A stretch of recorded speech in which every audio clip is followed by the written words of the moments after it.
Although Dragon Ball Daima is the latest show in the long-running franchise to come out, and the last made before the death of creator Akira Toriyama, the new series doesn't simply sit at the end of the timeline.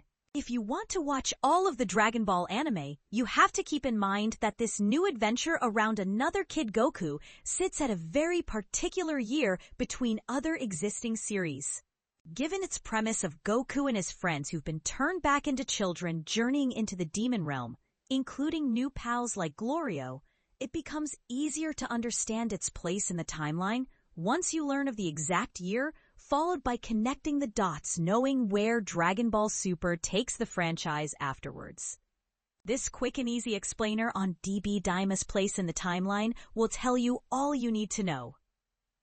Dragon Ball Daima takes place in age 775, which is 3 years before Super and 1 year after the end of the Buu saga in Dragon Ball Z in the current canon.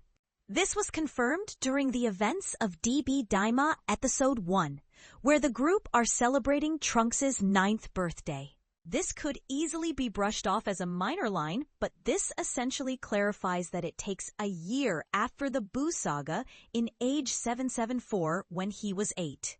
By the time we get to Super in age 778, Trunks is 12. Altogether, these numbers mean that Dragon Ball Daima is a prequel to Super while being a sequel to Dragon Ball Z.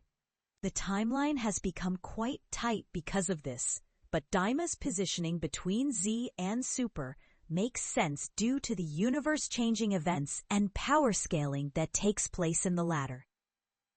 In the Super series and its movies, Broly and Superhero, we not only get taken through stories concerning multiple universes with various gods and angels, but various new players and transformations too. By Dragon Ball Super Superhero, Goku, Vegeta, Gohan, Piccolo, and Frieza have unlocked at least one new transformation, along with big new characters like Broly, Beerus, and Whis being added into the mix. With Daima being put before Super, it essentially keeps what's an arguably self-contained Dragon Ball story far simpler, while this latest show explores new ground. What's more, Daima feels like a return to the franchise's roots, where the original Dragon Ball anime focused on a young boy Goku exploring and adventuring with his friends and battling demons like King Piccolo.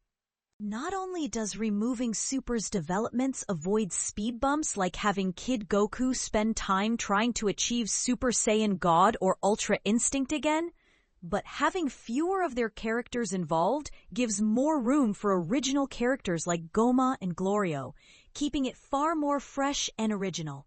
While Dragon Ball GT is currently considered canon once again due to an official timeline made by Shueisha, the company that published the franchise's manga, that fact is very shaky due to the inconsistencies made by the Super's events, and now even more so by Daima. Be that as it may, Dragon Ball GT is meant to take place from age 789, meaning that all of the series' events can still fit together if you ignore some minor plot holes.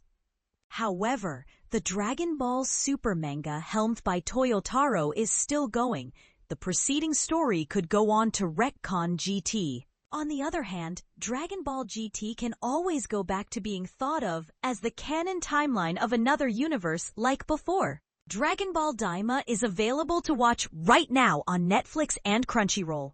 Looking for something else to watch?